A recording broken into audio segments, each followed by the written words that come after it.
akan menjelaskan materi tentang bank. Stay tune. Bank Indonesia.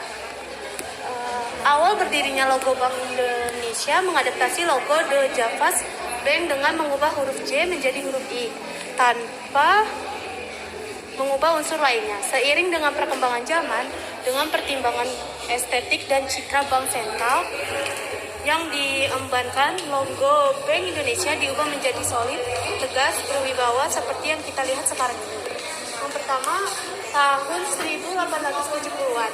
Logo The Javas Bank sekitar tahun 1870-an terdapat pada uang kertas DJB pecahan F50 bertanggal Batavia 15 Februari tahun 1970. Yang kedua, logo tahun 1918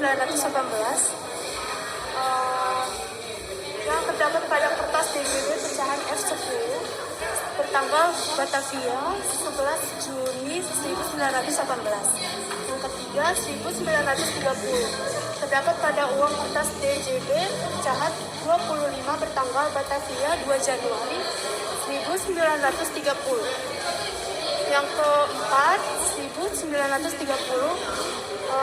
terdapat pada uang kertas DJB pecahan F25 bertanggal Batavia 2 Januari 1930. Yang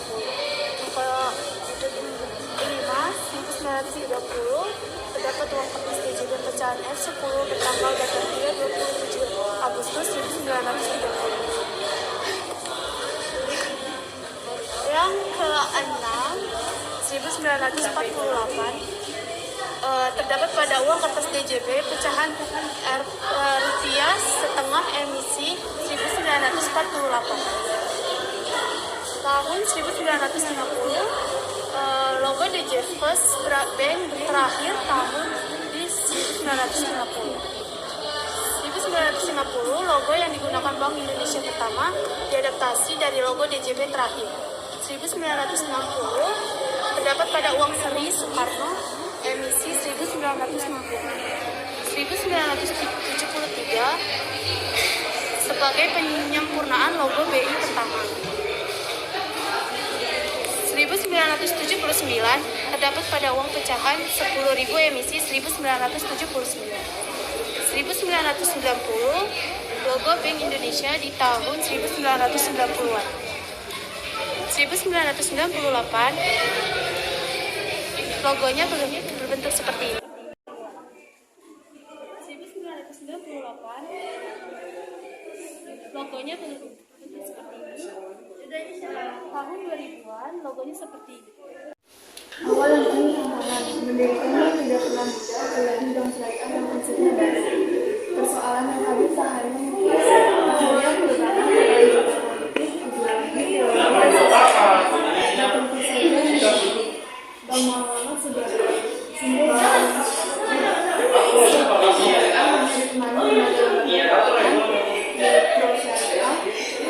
yang digunakan di pembiayaan rakyat syariah.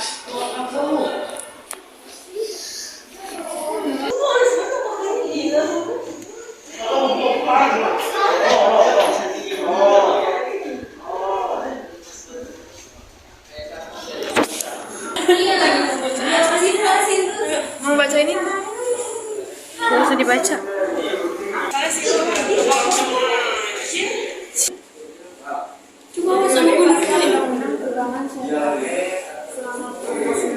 Kenceng.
demokrasi agar sejalan dengan cita-cita revolusi musyawarah Bank Berjuang Sabang Merauke pun diselenggarakan. Hasilnya doktrin Bank Berjuang menyebutkan antara lain kesatuan jiwa di kalangan perbankan dan interaksi antara perjuangan perbankan dalam perjuangan masyarakat. Konsep ini mengiringi integrasi antara bank pemerintahan dan berjuang pada pembentuk bank tunggal dengan nama Bank Negara Indonesia.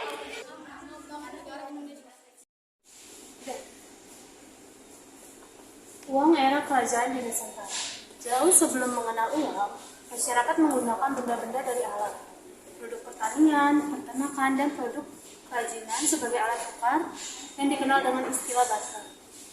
Kemudian, dalam perkembangannya digunakan alat barter dengan jenis yang lebih tahan, seperti garam, batu, tanit, dan logam.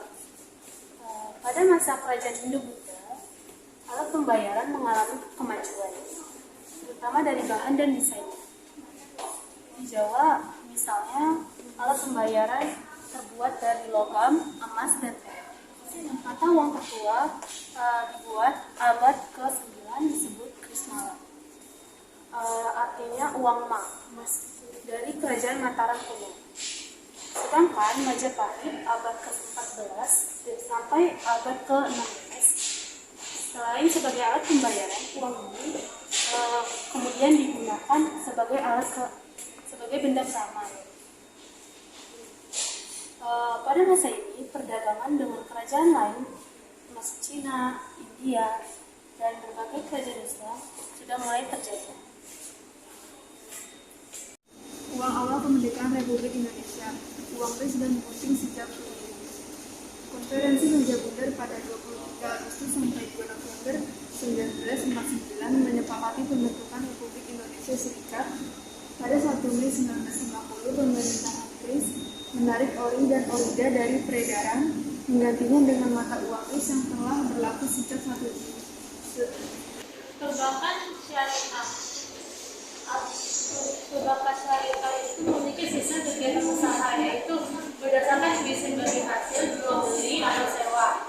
Lalu ada jenis politik usaha, yaitu jenis beragam dengan stream yang bervariasi. Untuk pengelolaan dana mengutamakan etika dan investasi bagi halal dan maslahat. Untuk perbankan konvensional itu sistem kegiatan usahanya menggunakan perangkat bunga. Lalu kejuruan jasanya terbatas, pengelolaan dananya berorientasi profit semata dan investasinya tidak dibatasi.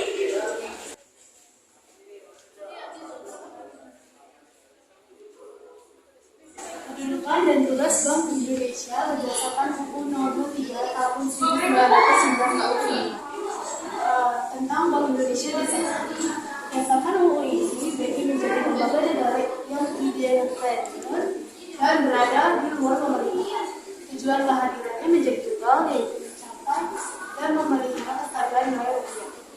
BI kembali menjalankan tugas tradisional Bank Sentral, menetapkan dan melaksanakan kebijakan moneter, mengatur dan menjaga kelancaran sistem pembayaran, mengatur dan mengawasi bank.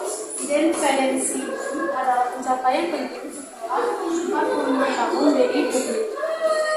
Namun BI menjalani sejarah ketidakbebasan karena selalu berada dalam wilayah krisis yang terjadi pada periode sebelumnya mendatangkan hasil. Status independensi Bank Indonesia merupakan bukti program reformasi dan restrukturisasi ekonomi dan keuangan yang mutlak diperlukan dalam menghadapi krisis.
buku tentang numismatika meliputi berbagai segi sejarah, geografi, ekonomi, metalurgi dalam hal selam materi koin, penggunaan uang serta proses pembuatan tersebut. Umumnya seorang numismatik adalah juga kolektor yang mengumpulkan benda-benda seperti uang logam, uang kertas, serta alat-alat pencetakan uang.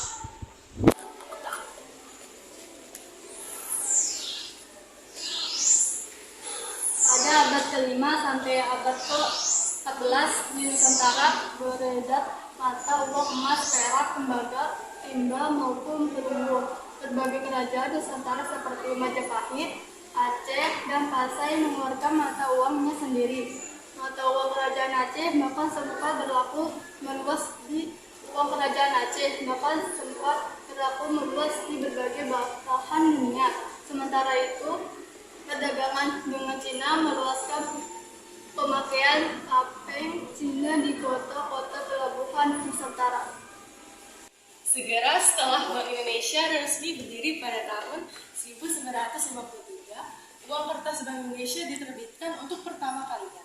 Mulanya, Bank Indonesia dan Pemerintahan Republik Indonesia bersama-sama memegang hak menerbitkan uang.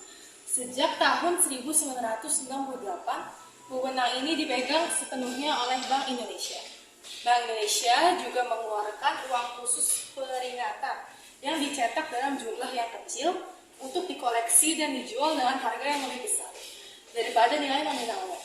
Ruang numismatik Museum Bank Indonesia memiliki koleksi numismatik terlengkap di Indonesia. Sebelum diedarkan ke bank-bank, uang-uang kertas dan logam disimpan dalam khazanah ini. Berikut adalah contoh-contoh dari uang Republik Indonesia.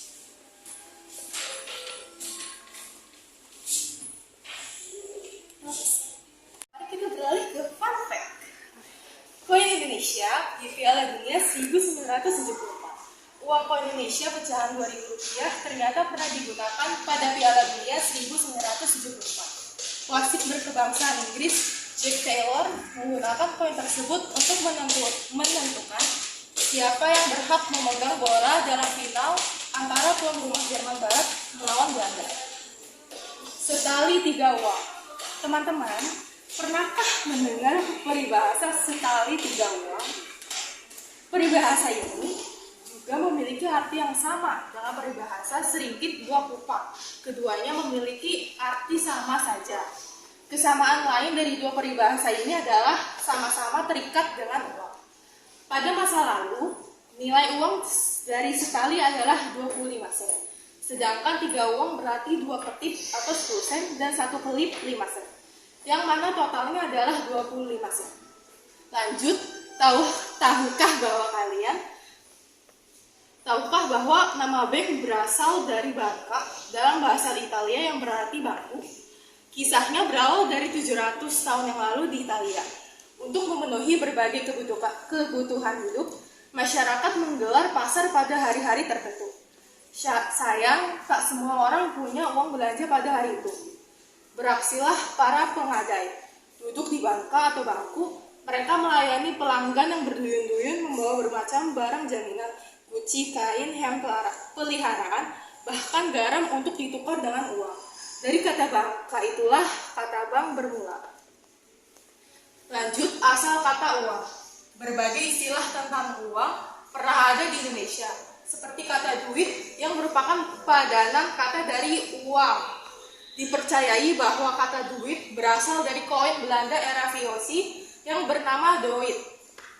Lanjut, muasal kata rupiah. Ternyata jauh sebelum kita menjadi nama mata uang Indonesia, kata rupiah sudah lama dipakai masyarakat Nusantara untuk menyebut uang atau alat bayar. Kata rupiah diadopsi dari bahasa Sanskerta, yaitu rupiah, yang artinya perak. Beberapa sumber lain menyebut rupiah berasal dari bahasa Mongolia, yaitu rupiah, yang juga berarti perak. Perbedaan sumber tersebut sah-sah saja, karena masyarakat Nusantara telah menjalin hubungan bilateral dengan bangsa Mongol. Selain masyarakat juga akrab dengan bahasa Sanskerta. mengingat kerajaan-kerajaan Nusantara bercorak Hindu-Buddha. Terima kasih. Awal kemerdekaan Republik Indonesia. Uang Ris dan Gunting Sijabudin. Konferensi Meja Bundar pada 23 Agustus sampai 2 November 1949 menyepakati pembentukan Republik Indonesia Serikat. Pada 1 Mei 1950, pemerintah Hatris menarik ori dan orida dari peredaran, menggantinya dengan mata uang Ris yang telah berlaku sejak 1 Januari 1950. Pada Maret 1950, Menteri Keuangan Sijabudin Prawiranegara mengeluarkan kebijakan penyehatan keuangan yang dikenal sebagai gunting Sijabudin dengan menggunting uang kertas dari Javas dan Hindia Belanda pecahan di atas F2,50. Lembar guntingan bagian kiri tetap berlaku sebagai uang berharga separuhnya. Sementara itu, bagian kanan dapat ditukar dengan surat pinjaman obligasi Republik Indonesia 1950. Pada Agustus 1950, Indonesia kembali ke negara kesatuan Republik Indonesia, maka uang Ris dinyatakan tidak berlaku lagi.